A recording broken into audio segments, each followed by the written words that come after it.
वक्रतुंड महाकाय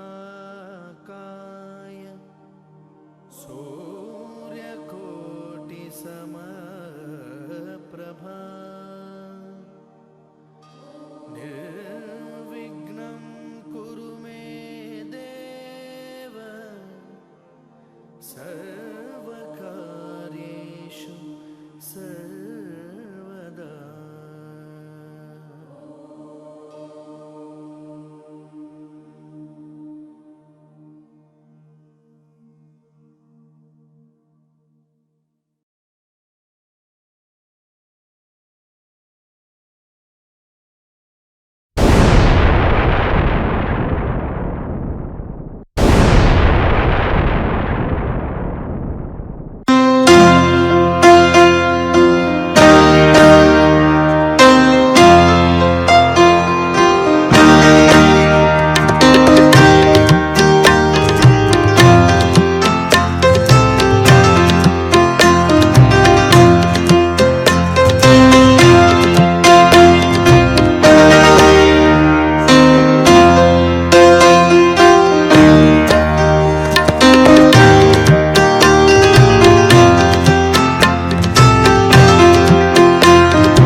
अब देखो बच्चों, हमें आशा ही नहीं बल्कि पूरा विश्वास है कि अब तक की चर्चा से आप फूल की आंतरिक जो संरचना है उसको काफ़ी हद तक समझ चुके होंगे। फूल की आंतरिक संरचना पर चर्चा के बाद हम एक बार पुनः अपने मुख्य मुद्दे पर आते हैं और चर्चा प्रारंभ करते हैं, जिसका नाम था पुष्पी यानी फ्लावरिंग या आवर्तबीजी यानी एंजियोस्पर्म पौधों में लैंगिक जनन पर। पुष्पी पादपों या आवर्तबीजी जो पादप हैं उनमें लैंगिक जनन की प्रक्रिया पर। ठीक है, यदि हम बात करें पुष्पी यानी फ्लावरिंग या आवर्तबीजी यानी एंजियोस्पर्म जो पौधे हैं उनमें लैंगिक जनन की प्रक्रिया पर, सेक्सुअल रिप्रोडक्शन के प्रोसेस पर, तो हम आपको बताना चाहेंगे कि पुष्पी या आवर्तबीजी जो पौधे होते हैं उनमें लैंगिक जनन की जो प्रक्रिया होती है उसको हम 4 मुख्य भागों में बांट सकते हैं। ये 4 मुख्य भाग कौन से हैं? नंबर 1 परागण, जिसको अंग्रेजी में हम कहते हैं पॉलिनेशन। नंबर 2 गर्भाधान या निषेचन, जिसको अंग्रेजी में हम कहते हैं फर्टिलाइजेशन। और नंबर 3 बीज एवं फल का निर्माण, यानी अंग्रेजी में कहेंगे formation of seed and fruit. और नंबर 4 अंकुरण यानी जर्मिनेशन। कुल मिलाकर के ये 4 जो चरण हैं, 4 जो स्टेप हैं, ये पौधों में लैंगिक जनन को प्रकट करती है। कौन कौन सी? परागण यानी पॉलिनेशन, गर्भाधान या निषेचन यानी फर्टिलाइजेशन, बीज एवं फल का निर्माण यानी formation of seed and fruit, और नंबर 4 अंकुरण यानी जर्मिनेशन। ठीक है, चलिए अब हम एक एक करके पुष्पी या आवर्त बीजी जो ये पौधे हैं, फ्लावरिंग और एंजियोस्पर्मी ये जो प्लांट्स हैं, इनमें लैंगिक जनन की प्रक्रिया के इन चारों चरणों को एक एक करके बारी बारी से समझने की कोशिश करते हैं। सबसे पहले हम बात करते हैं परागण यानी पॉलिनेशन पर। अब देखिए, फूल की आंतरिक संरचना के दौरान हमने आपको बताया था कि फूल में सामान्यतया स्त्री केसर यानी कार्पिल या पिस्टिल और पुंकेसर यानी स्टेमन नाम के 2 जननांग पाए जाते हैं, 2 रिप्रोडक्टिव ऑर्गन पाए जाते हैं।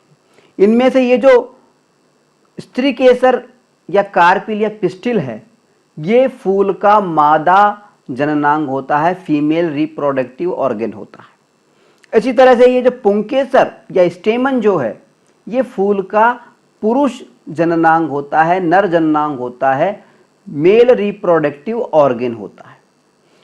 हमने आपको ये भी बताया था कि ये जो मादा जननांग है, स्त्री केसर या कार्पिल या पिस्टिल जिसको हम कहते हैं, इसके भी 4 भाग होते हैं और इनमें से एक महत्वपूर्ण भाग होता है वर्तिकाग्र, जिसको हम स्टिग्मा कहते हैं। ये वाला हिस्सा वर्तिकाग्र, ठीक है, स्टिग्मा या वर्तिकाग्र।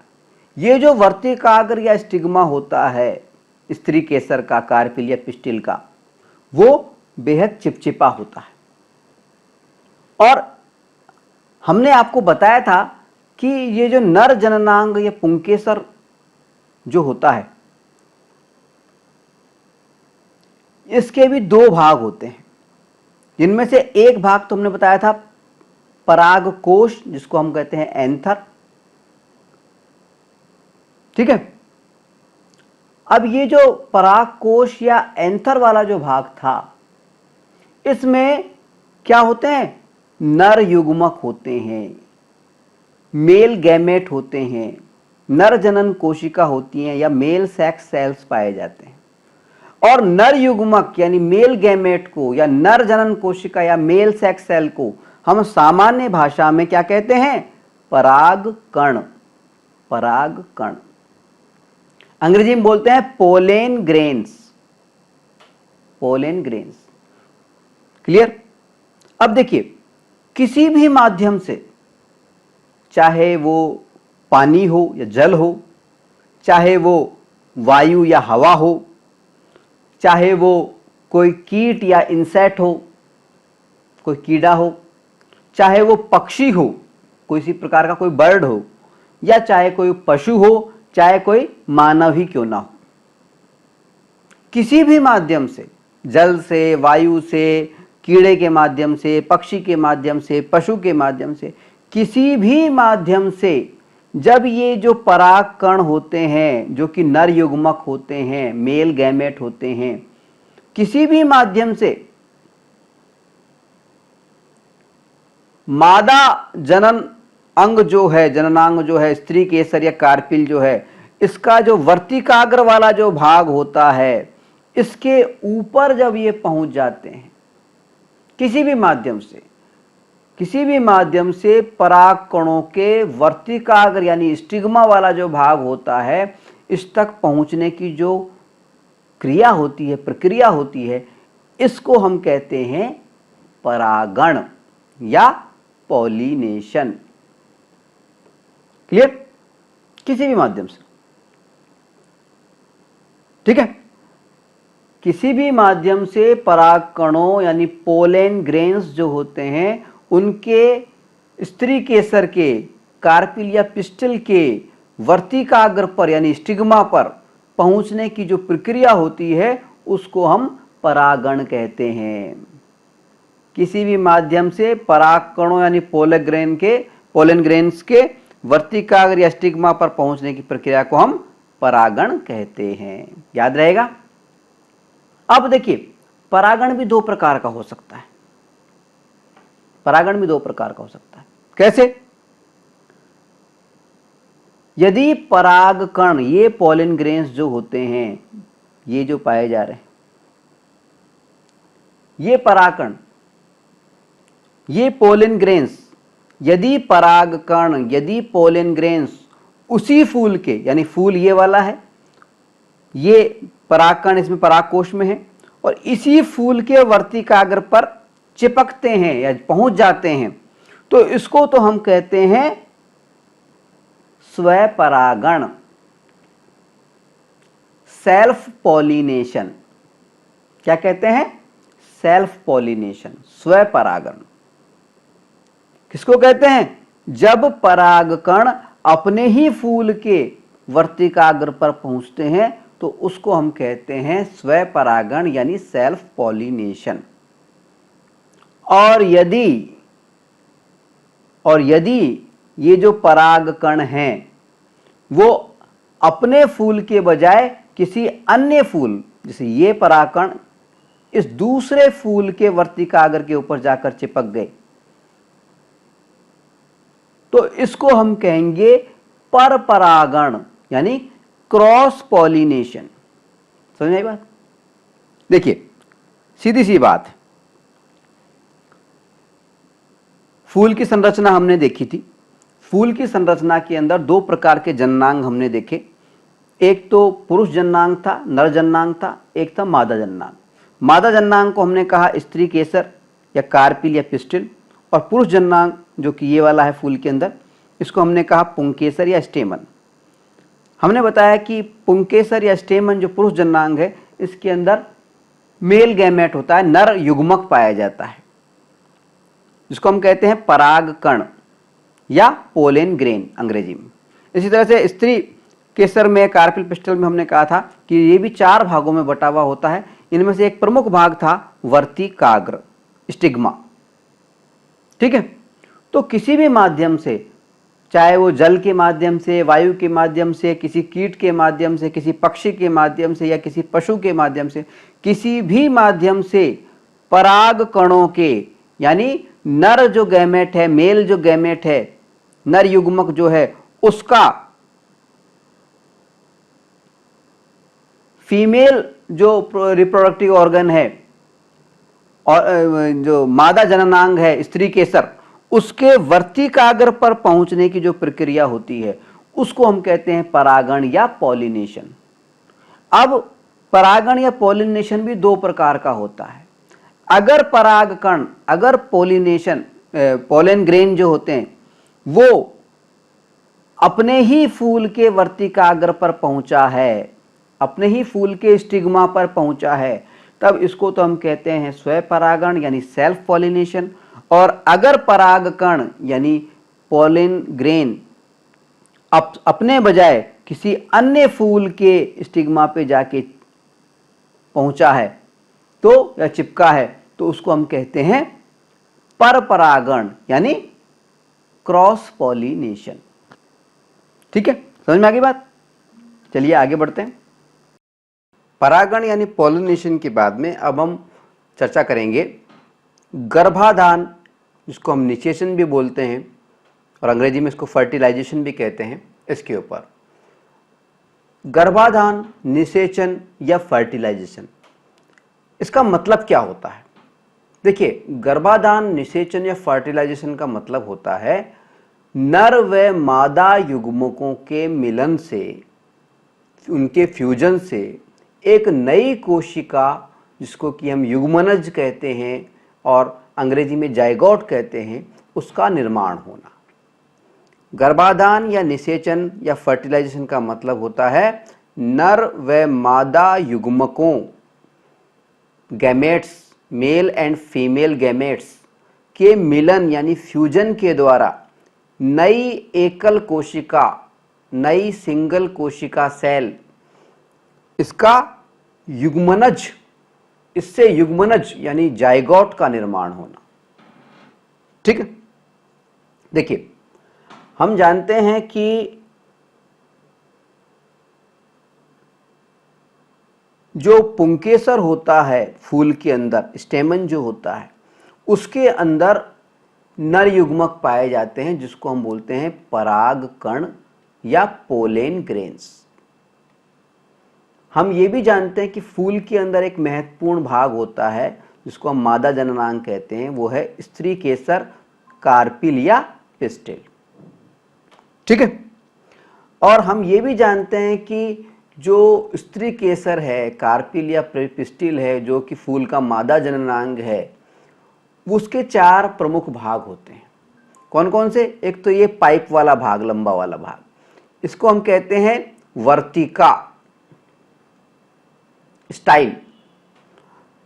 एक होता है वर्तिकाग्र, ये ऊपर वाला भाग, वर्तिका का अग्रभाग, ये वाला हिस्सा, इसको अंग्रेजी में बोलते हैं स्टिग्मा, वर्तिकाग्र या स्टिग्मा। एक होता है अंडाशय, ये गोल वाला जो हिस्सा है, ये पूरा जो हरे रंग का दिख रहा है, ये पूरा चारों तरफ से, ये पूरा का पूरा ये अंडाशय है, इसको अंग्रेजी में बोलते हैं ओवेरी। और एक भाग होता है बीजांड, ओव्यूल। ये कौन सा होता है बीजांड या ओव्यूल? ये होता है, ये जो डार्क रंग से दिख रहा है हमें, ये है बीजांड या ओव्यूल। इसमें थोड़ा सा गैप होता है, देखिए ये गैप है। ठीक है। और हमने आपको ये भी बताया था कि ये जो स्त्री केसर है, कार्पिल या पिस्टिल है, इसका ये जो भाग है बीजांड या ओव्यूल, इसके अंदर मादा युग्मक होता है, फीमेल गैमेट होता है, जिसको कि हम अंड कोशिका या अंडा या एग कहते हैं, फीमेल गैमेट होता है। ठीक है। अब देखिए, हम जानते हैं कि गर्भाधान, निषेचन या फर्टिलाइजेशन के लिए नर व मादा, ये जो दोनों युग्मक हैं, यानी ये जो पराग कण है, पोलन ग्रेन है, और ये जो इसके अंदर फीमेल गैमेट है, एग है या अंड कोशिका है, इन दोनों का मिलन, इन दोनों का मिलना यानी इन दोनों का फ्यूजन जरूरी होता है, इसके बिना नहीं हो सकता। ठीक है। अब सवाल ये उठता है कि नर और मादा जो युग्मक हैं, नर और मादा जो गैमेट हैं, यानी ये जो पराग कण है और ये अंदर जो एग रखा हुआ है या अंड कोशिका जो है, ये दोनों आपस में मिलें कैसे? इनका मिलन, इनका फ्यूजन होता कैसे है?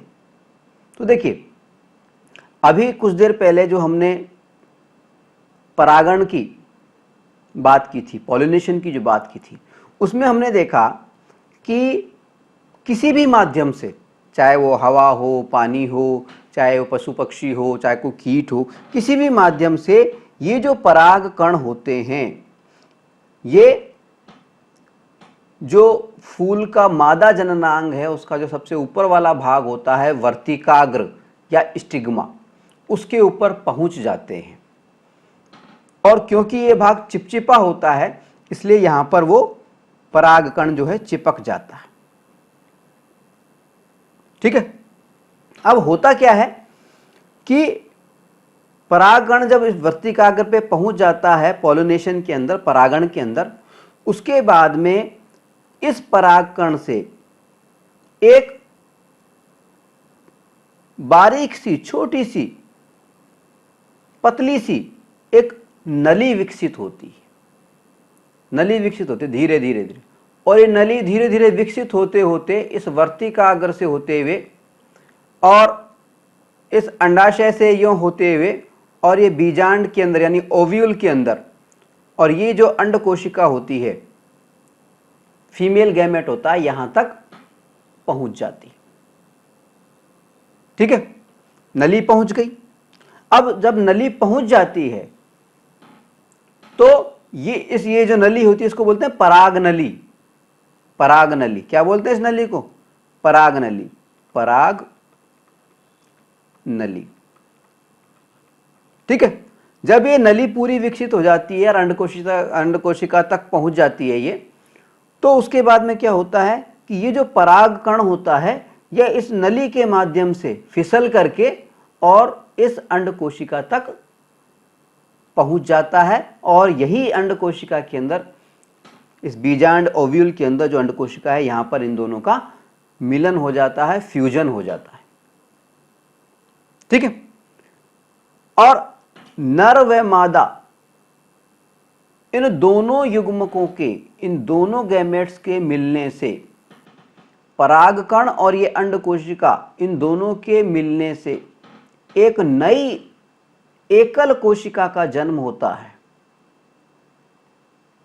नई एकल कोशिका का जन्म होता है, जिसको हिंदी में हम कहते हैं युग्मनज और अंग्रेजी में हम कहते हैं जायगोट। ठीक है। अब देखिए, बीजांड या ओव्यूल जो है,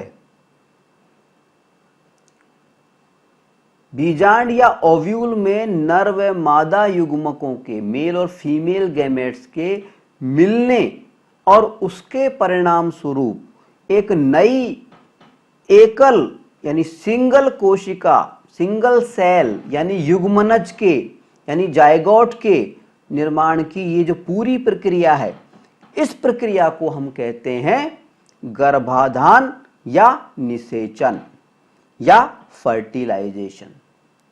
ठीक है, आई बात क्लियर हुई? देखिए, कुछ नहीं है इसमें, ज्यादा कुछ नहीं समझने वाली बात, सिंपल सी बात है कि एक तो नर युग्मक होता है, एक मादा युग्मक होता है।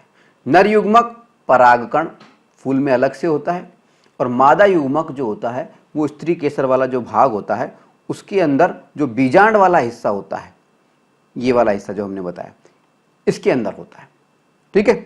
अब इन दोनों का मिलना जरूरी होता है अगर इनको निषेचन या गर्भाधान होना है या फर्टिलाइजेशन होना है तो इसके लिए होता क्या है कि पॉलिनेशन के माध्यम से, परागण के माध्यम से, ये किसी भी माध्यम से, फूल पशु के माध्यम से, पक्षी के माध्यम से, कीट के माध्यम से परागकण जो होता है, ये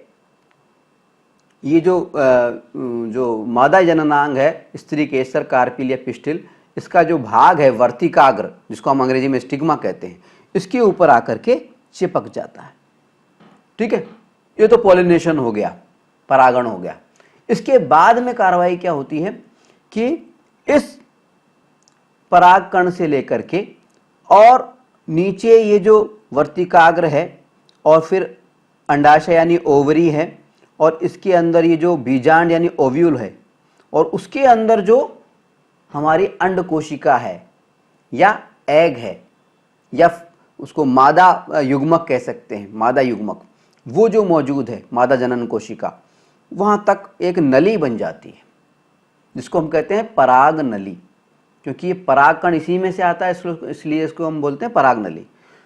ठीक है। नली विकसित होने के बाद में ये जो परागकण होता है, ये इस नली के माध्यम से फिसल करके और ये वर्तिकाग्र से होते हुए, अंडाशय से होते हुए, बीजांड से होते हुए, बीजांड के अंदर जो अंड कोशिका है, मादा जनन कोशिका है, अंडा जो है, एग है, उससे जाकर के मिल जाती है। और मिलने के बाद में, यानी मिलने से इन दोनों का फ्यूजन हो जाता है, आपस में मिल जाते हैं, ये युग्मन हो जाता है इनों का।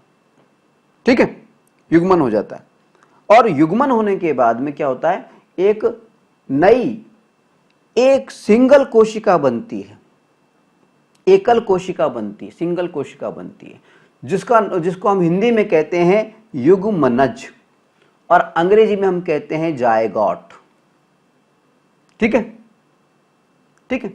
तो बीजांड में नर व मादा युग्मकों के मिलन और उसके परिणाम स्वरूप एक नई एकल कोशिका यानी युग्मनज यानी जायगोट के निर्माण की ये जो पूरी प्रक्रिया है, इसको हम कहते हैं गर्भाधान या निषेचन या फर्टिलाइजेशन। समझ में आ गया? चलिए आगे बढ़ते हैं। निषेचन, गर्भाधान या फर्टिलाइजेशन के बाद में अब हम बात करेंगे पौधों में, पुष्पी पौधों में, फ्लावरिंग प्लांट्स में या आवर्तबीजी प्लांट्स में, एंजियोस्पर्मी प्लांट्स में लैंगिक जनन यानी सेक्सुअल रिप्रोडक्शन के प्रक्रिया के तीसरे महत्वपूर्ण भाग में, जिसको हम कहते हैं बीज एवं फल का निर्माण, या अंग्रेजी में कहेंगे formation of seed and fruit. ठीक है। अब देखिए, गर्भाधान, निषेचन या फर्टिलाइजेशन के बाद में हमने ये देखा था कि बीजांड जो होता है, ओव्यूल जो होता है, ये वाला हिस्सा, ठीक है, ठीक है, ये जो हिस्सा है इसके अंदर नर व मादा युग्मकों का, मेल और फीमेल गैमेट्स का मिलन होता है और उसके परिणाम स्वरूप यहां पर एक सिंगल कोशिका बनती है जिसको हम युग्मनज या जाइगोट कहते हैं, ठीक है। और ये जो सिंगल कोशिका बनती है युग्मनज या जाइगोट, ये कोशिका विभाजन, सेल डिवीजन नाम की एक विशेष प्रक्रिया के माध्यम से ये जो सिंगल कोशिका है धीरे धीरे वृद्धि करके बड़ी होती चली जाती है, बड़ी होती चली जाती है, ठीक है। और बड़ी होकर के ये पूरे ये बीजांड जो है, पूरे ओव्यूल जो है इसके अंदर फैल जाती है और इसको फैल करके एक भ्रूण बना लेती है, भ्रूण बना लेती है, भ्रूण, जिसको अंग्रेजी में हम कहते हैं एम्ब्रियो, भ्रूण बना लेती है, एम्ब्रियो, ठीक है। यही भ्रूण धीरे धीरे और विकसित होकर के पूर्ण रूप से जब विकसित हो जाता है तो ये बीज का रूप धारण कर लेता है, बीज का रूप धारण कर लेता है, ये तो बन जाता है बीज, ठीक है। ये जो भ्रूण बना है जाइगोट से धीरे धीरे डेवलप होकर के, यही भ्रूण धीरे धीरे विकसित होता है तथा भ्रूण के पूर्ण विकसित होने पर फूल का ये जो मादा जननांग है, स्त्री केसर, इसका ये जो बीजांड वाला हिस्सा है, ये पूरा का पूरा हिस्सा बीज में बदल जाता है, यानी ये तो बीज बन जाता है, ठीक है। और बीजांड की ये जो झिल्ली होती है, इसके अंदर जो झिल्ली होती है, ये इसका बीज का कवर बन जाता है, ये बीज का कवर हो जाता है। ये हरे रंग में जो दिखाई दी झिल्ली मान लीजिए आप, अंदर वाला पूरा हिस्सा बीजांड है ये, तो पूरा बीजांड तो बीज में बदल जाता है और बाहर की झिल्ली होती है इस बीज की झिल्ली बन जाती है, मेम्ब्रेन बन जाती है, ठीक है, उसका बीज का कवर बन जाता है। और अंडाशय वाला जो हिस्सा है, ओवरी वाला, जो हरे रंग का चारों तरफ हिस्सा दिख रहा है आपको, ये वाला हरे रंग वाला जो हिस्सा है, ये जो हिस्सा है ये फल में बदल जाता है, फ्रूट में बदल जाता है, ठीक है। इसके अलावा बाकी जितने भी हिस्से हैं, ये जैसे ऊपर के ये वर्तिकाग्र वगैरह ये हिस्से हैं, बाद में सूख करके और झड़ जाते हैं, ठीक है। और ये जो बीज वाला हिस्सा है, जो बीज बना है ये वाला, भाई बीजांड का ओव्यूल का वाला जो हिस्सा है वो तो क्या बन जाता है, बीज बन जाता है, और अंडाशय या ओवरी वाला जो हिस्सा है वो बन जाता है फल या फ्रूट, ठीक है। अब ये बीज जो है इसको अगर हम उगाते हैं तो उगाने के बाद में इससे एक नया पौधा बन जाता है, वो हमारी चौथी स्टेप होती है, लैंगिक जनन प्रक्रिया की चौथी स्टेप है। तो ये तो बात समझ में आ गई, बीज और फूल का निर्माण कैसे होता है। एक बार फिर से बताऊं, देखिए सिंपल सी बात, हमने अभी देखा था कि नर युग्मक और मादा युग्मक इन दोनों का मिलन बीजांड यानी ओव्यूल जिसके अंदर एग होता है, मादा युग्मक होता है, इसमें जाकर के नर युग्मक और मादा युग्मक यानी परागकण और मादा युग्मक जो है उन दोनों का मिलन यहाँ पे हो जाता है, अंडे का यहाँ पे मिलन हो जाता है। मिलन के बाद में एक सिंगल कोशिका बनती है, केवल सिंगल, जिसको हम युग्मनज या जाइगोट कहते हैं, ठीक है। ये जो सिंगल कोशिका होती है युग्मनज या जाइगोट, ये कोशिका विभाजन नाम की एक विशेष प्रक्रिया होती है, उसके माध्यम से धीरे धीरे वृद्धि करता है, बड़ा होता चला जाता है। और ये जो पूरा का पूरा जो बीजांड है, ओव्यूल है जो हमें दिख रहा है खाली, ये पूरा का पूरा जो बीजांड है इसके अंदर ये फैल जाता है और भ्रूण का रूप धारण कर लेता है, भ्रूण बन जाता है, भ्रूण या एम्ब्रियो जिसको अंग्रेजी में हम कहते हैं, ठीक है, ठीक है। अब ये जो भ्रूण या एम्ब्रियो है ये वास्तव में, इसको हम जनरल भाषा में बोलते हैं बीज, ये बीज है, बीज। और ये जो ओव्यूल का बाहर का जो हरे रंग का जो डार्क ग्रीन कलर का जो दिख रहा है, ये हिस्सा इस बीजांड का जो कवर होता है, ये इस बीज का कवर बन जाता है। ठीक है। और इसके अलावा ये जो हरे रंग का हिस्सा है, ये जिसको अंडाशय या ओवरी हमने आपको बताया था, ये जो हिस्सा है फल के रूप में बदल जाता है, ये फल बन जाता है, फ्रूट बन जाता है। ठीक है। और बाकी के जो भी हिस्से होते हैं फूल के, वो सूख करके और झड़ जाते हैं। ठीक है, क्लियर। चलिए आगे बढ़ते हैं। अब देखिए, अभी अभी हमने देखा कि गर्भाधान, निषेचन या फर्टिलाइजेशन की जो प्रक्रिया है, उसमें फूल का जो मादा जननांग है, स्त्री केसर, जिसको हम कार्पिल या पिस्टिल भी कहते हैं, उसका जो भाग होता है अंडाशय यानी ओवरी वाला जो हिस्सा होता है, वो तो फल में बदल जाता है, फ्रूट में बदल जाता है। ठीक है। या हमारे दिमाग में एक प्रश्न आता है, और वो ये कि क्या बिना गर्भाधान के, बिना निषेचन के, बिना फर्टिलाइजेशन के,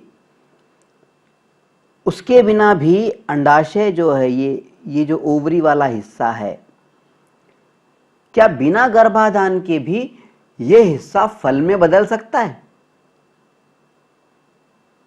क्या बिना बीज वाला फल भी संभव है? क्योंकि जब गर्भाधान नहीं होगा तो अंदर बीज नहीं बनेगा, गर्भाधान से ही बीज बनता है। ठीक है। तो सवाल यह है कि क्या बिना गर्भाधान के, निषेचन के, फर्टिलाइजेशन के अंडाशय जो है, ओवरी वाला जो हिस्सा होता है फूल का, वो फल में बदल सकता है? क्या बिना बीज वाला फल भी संभव है? हमारा जवाब है जी हां, बिल्कुल। बिना गर्भाधान या बिना फर्टिलाइजेशन के, बिना निषेचन के भी अंडाशय जो है, ओवरी वाला जो हिस्सा है फूल का, वो फल में बदल सकता है। और ऐसे जनन को, जिसमें अंडाशय या ओवरी वाला जो हिस्सा है बिना निषेचन या गर्भाधान के या फर्टिलाइजेशन के फल में बदल जाता है, तो उसे हम कहते हैं अनिषेक जनन, अनिषेक जनन या नॉन फर्टिलाइजेशन। अनिषेक, अनिषेक। ठीक है, समझ आई बात। अब देखिए, बिना निषेचन के यानी अनिषेक जनन यानी नॉन फर्टिलाइजेशन द्वारा बने जो फल होते हैं, उनमें बीज नहीं होता। ये हमने अभी थोड़ी देर पहले ही बताया था आपको, इसमें बीज नहीं होता। उदाहरण के लिए केला, बनाना जिसको हम बोलते हैं अंग्रेजी में, केला है और अंगूर है, ग्रेप्स। केला और अंगूर जो हैं, ये ऐसे फल हैं इनके अंदर बीज नहीं होते हैं। क्यों नहीं होते हैं? क्योंकि ये अनिषेक फल हैं। इनका जो उत्पादन होता है वो अनिषेक जनन के माध्यम से होता है, यानी इसमें निषेचन होता ही नहीं है, बल्कि बिना निषेचन के ही फूल का जो अंडाशय वाला जो भाग होता है, ओवरी वाला जो भाग होता है, वो बिना निषेचन के ही फल में बदल जाता है। क्लियर? अब देखिए, पौधों में लैंगिक जनन के द्वारा जो फल बनते हैं वो भी 3 प्रकार के होते हैं। नंबर 1 सरल फल, नंबर 2 पुंज फल, और नंबर 3 संग्रहित फल। सरल फल, पुंज फल और संग्रहित फल।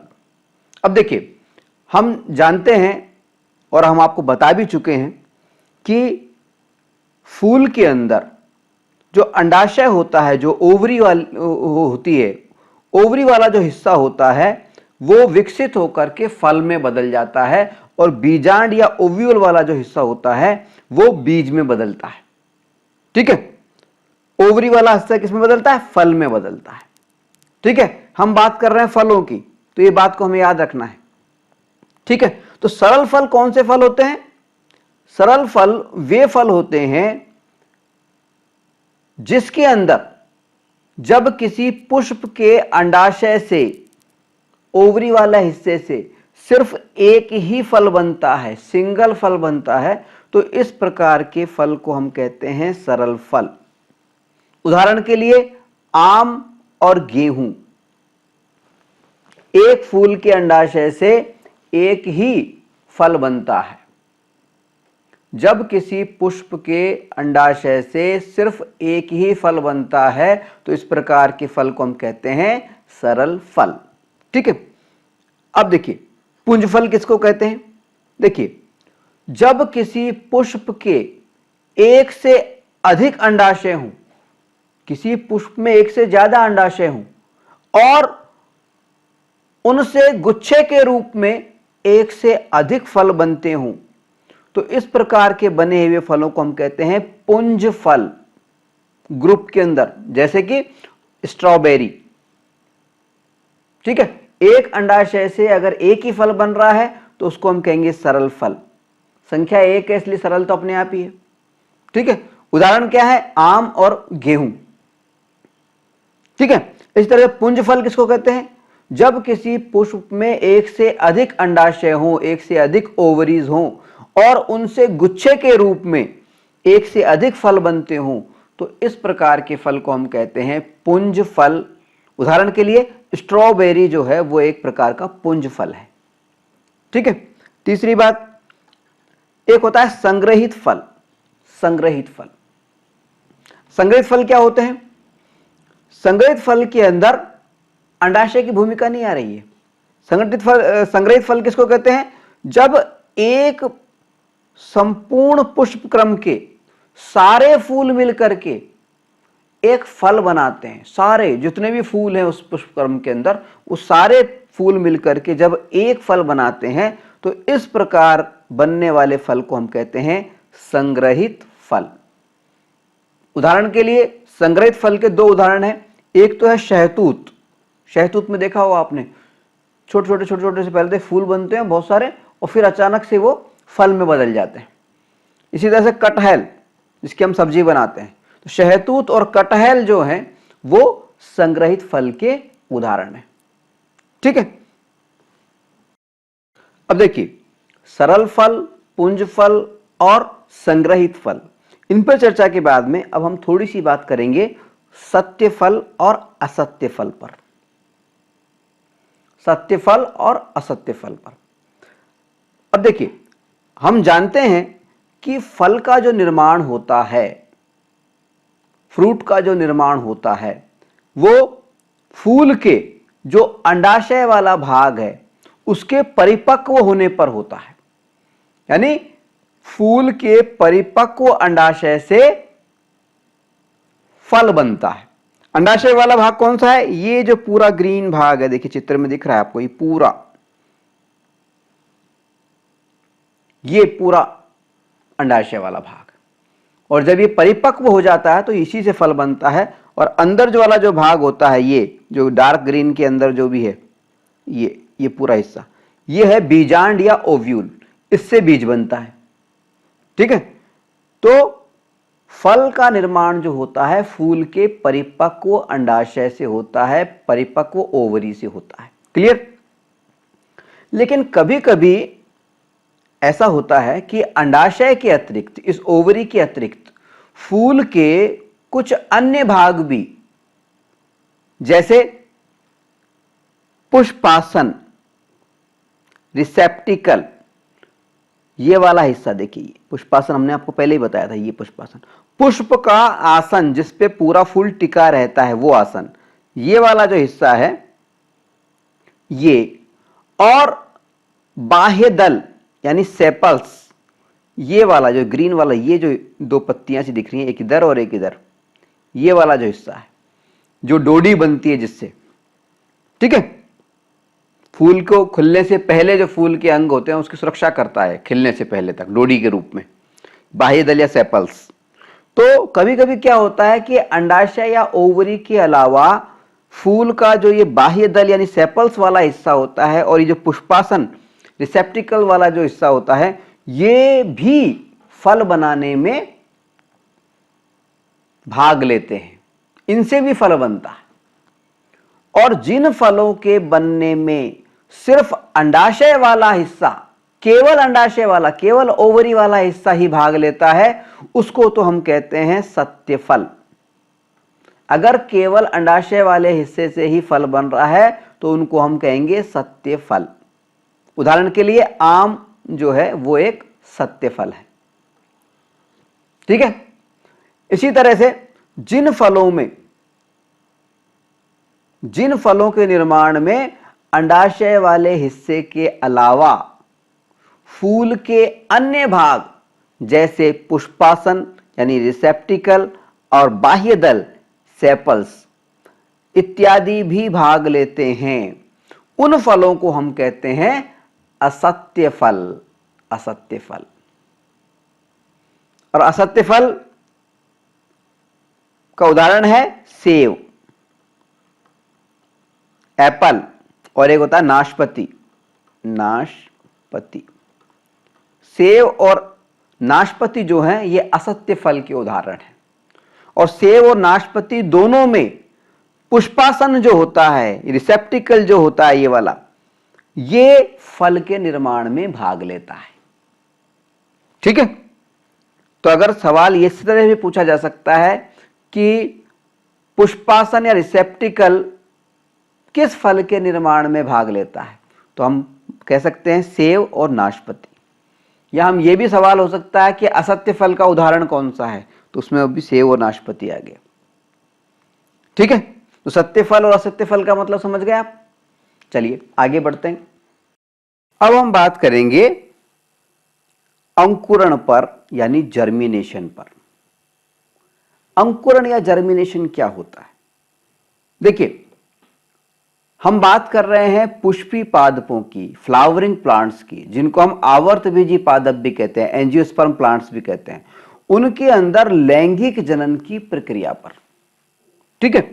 तो अंकुरण या जर्मिनेशन जो है ये पुष्पी पादपों में लैंगिक जनन की प्रक्रिया का चौथा और अंतिम चरण होता है।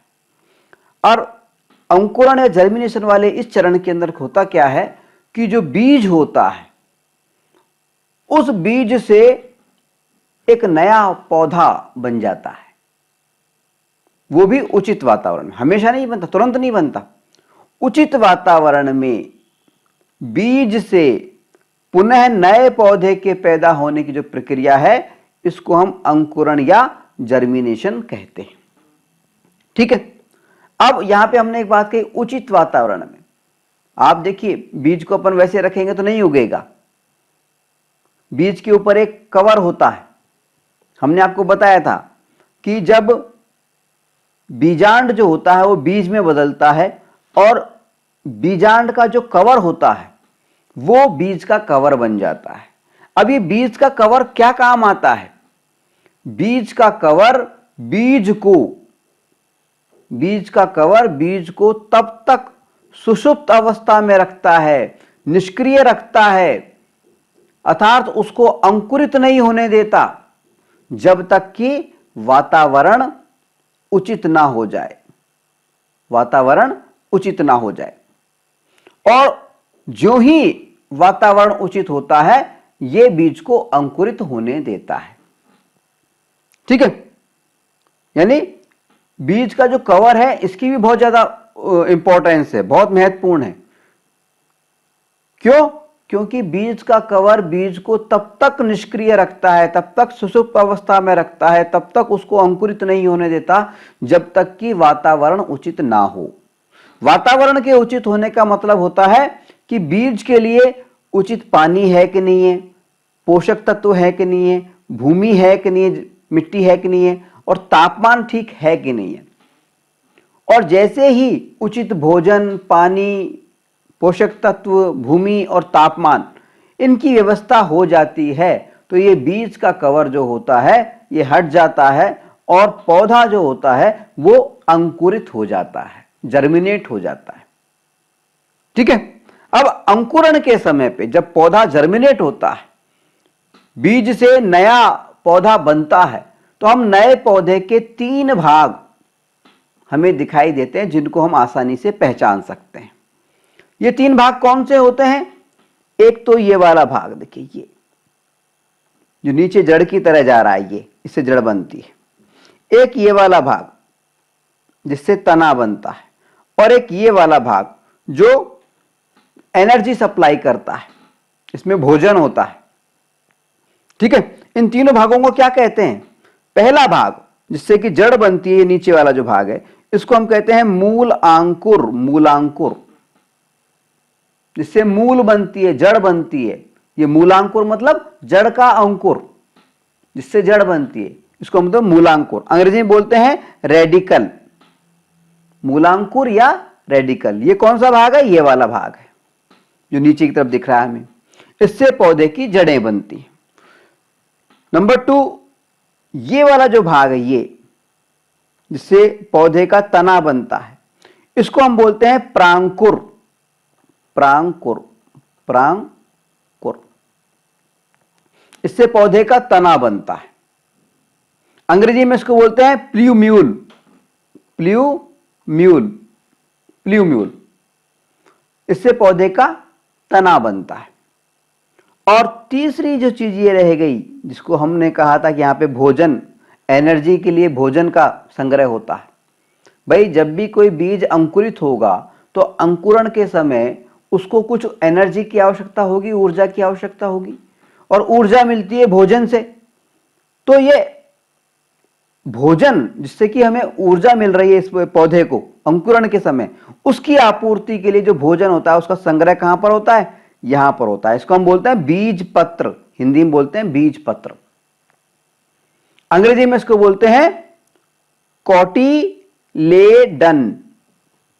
कोटिलीडन बोल दो, कोटिलेडन बोल दो, उच्चारण के अलग अलग डिफरेंट उच्चारण होते हैं। ठीक है ना?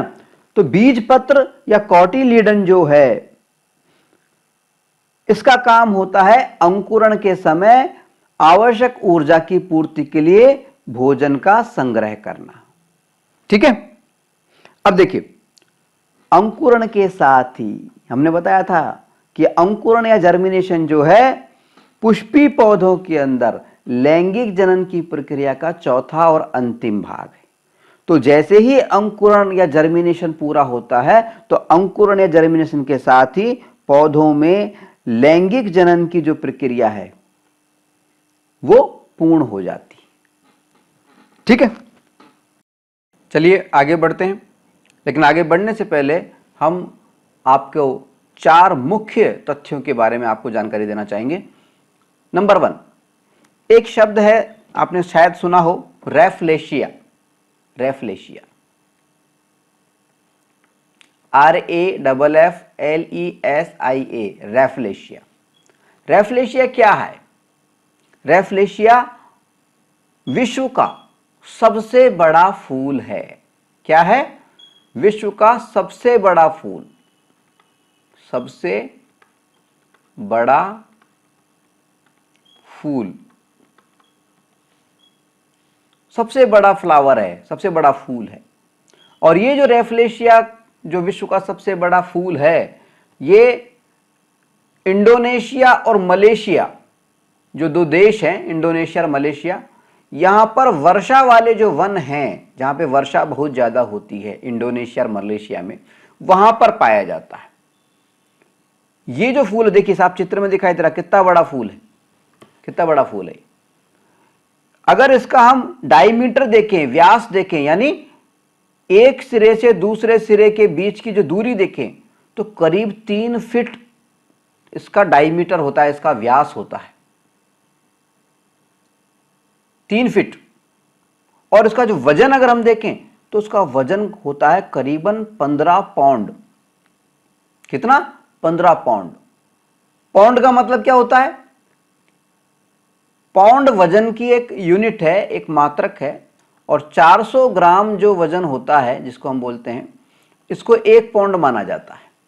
तो 15 पाउंड करीब इसका वजन होता है। इसका मतलब करीब 6 किलो का ये फूल होता है। एक ही फूल 6 किलो का है। सोचिए कितना बड़ा होगा, कितना भारी होगा। ठीक है, तो रैफ्लेशिया क्या है? विश्व का सबसे बड़ा फूल है। ये जो फूल है ये इंडोनेशिया व मलेशिया के वर्षा वाले वनों में पाया जाता है और इसका व्यास, इसका जो डायमीटर है, एक सिरे से दूसरे सिरे तक की जो चौड़ाई है वो करीब 3 फीट होती है और इसका वजन तकरीबन 15 पाउंड, एक पाउंड में 400 ग्राम होते हैं, यानी तकरीबन 6 किलो इसका वजन होता है। 6000 किलो, 6000 ग्राम हो गया, 6 किलो वजन हो गया। ठीक है, अब देखिए, अब हम बात करेंगे दूसरी। विश्व का सबसे बड़े फूल की बात हमने कर ली, अब सबसे छोटे फूल की बात करेंगे। विश्व का सबसे छोटा फूल कौन सा है? वो है वुल्फिया। वुल्फिया कितना छोटा है देखिए, चित्र में आप देखिए, हमारी अंगुली पे इतने सारे जो छोटे छोटे दाने हैं ना, बाजरे से भी छोटे, बाजरे का जो दाना होता है उससे भी छोटे ये दाने हैं। ये विश्व का सबसे छोटा फूल है वुल्फिया। और ये वुल्फिया वाला जो फूल है ये पूरी पृथ्वी पे पाया जाता है, कोई खास फिक्स जगह नहीं है इसकी, पूरी पृथ्वी पे पाया जाता है। और खासकर मीठे पानी की जो झीलें होती हैं, मीठे पानी की जो झील होती है, लेक होती है, झील को बोलते हैं लेक, तो मीठे पानी की जो लेक होती हैं, जो झीलें होती हैं, उनके अंदर ये जो है वुल्फिया नाम का जो विश्व का सबसे छोटा फूल है ये पाया जाता है। और इसके अंदर जड़ें नहीं होती हैं, इस पौधे में जड़ें नहीं होती हैं और ये पानी में तैरते रहते हैं।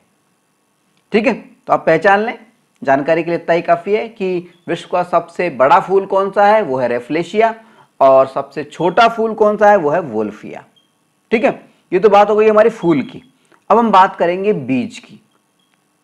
ठीक है, अब देखिए, अगर कोई आपसे सवाल पूछे कि विश्व का सबसे बड़ा बीज कौन सा है, सीड, बीज को अंग्रेजी में बोलते हैं सीड।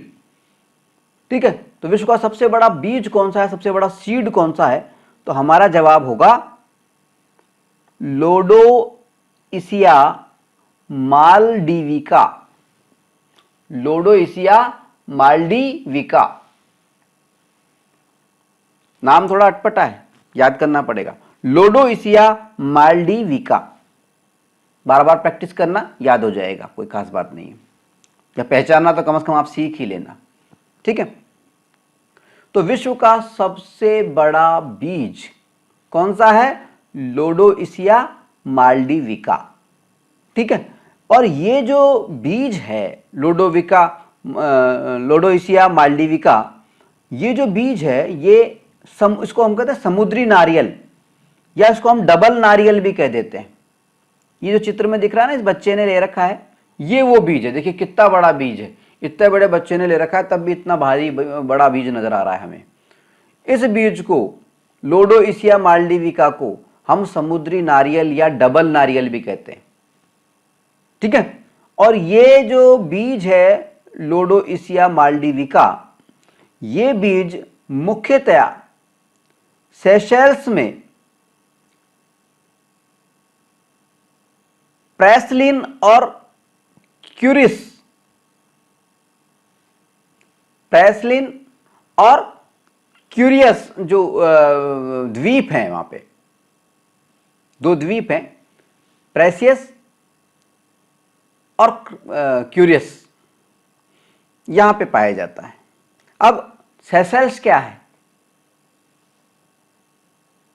सेशेल्स क्या है, देखिए सेशल्स, ये है शब्द सेशल्स।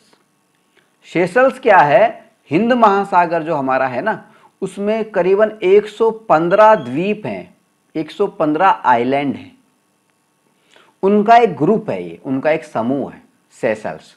तो ये सेशल्स के अंदर 2 द्वीप हैं, एक तो है प्रेसलिन, प्रेसलिन, इस प्रेसलिन, और दूसरा द्वीप का नाम है क्यूरियस, क्यूरियस। तो ये जो प्रेसलिन और क्यूरियस जो द्वीप हैं, जो कि सेशल्स द्वीप समूह के अंदर हैं, और सेशल्स द्वीप समूह कहाँ है, हिंद महासागर में। यहां पर ये जो बीज है ना, विश्व का सबसे बड़ा लोडोइसिया मालडीविका, ये पाया जाता है। ठीक है, आपको सिर्फ नाम याद रखना है, बाकी जानकारियां भी आप याद रखें तो बेहतर होगा। चलिए, ये तो बात हो गई सबसे बड़े बीज की।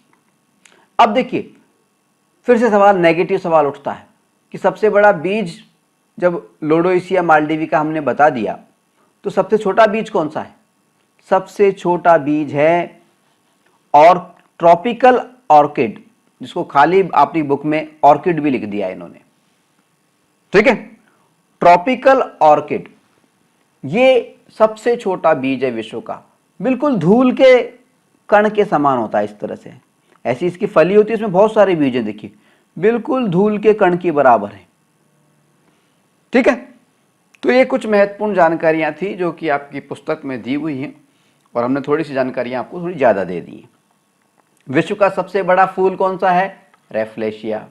विश्व का सबसे छोटा फूल कौन सा है? वुल्फिया। विश्व का सबसे बड़ा बीज कौन सा है? लोडोइसिया माल्डीविका। विश्व का सबसे छोटा बीज कौन सा है? वो है ट्रॉपिकल ऑर्किड या खाली ऑर्किड, ठीक है। चलिए आगे बढ़ते हैं और बात करते हैं हमारे अगले महत्वपूर्ण टॉपिक पर, जिसका नाम है आनुवंशिकता, जिसको अंग्रेजी में हम कहते हैं हेरिडिटी।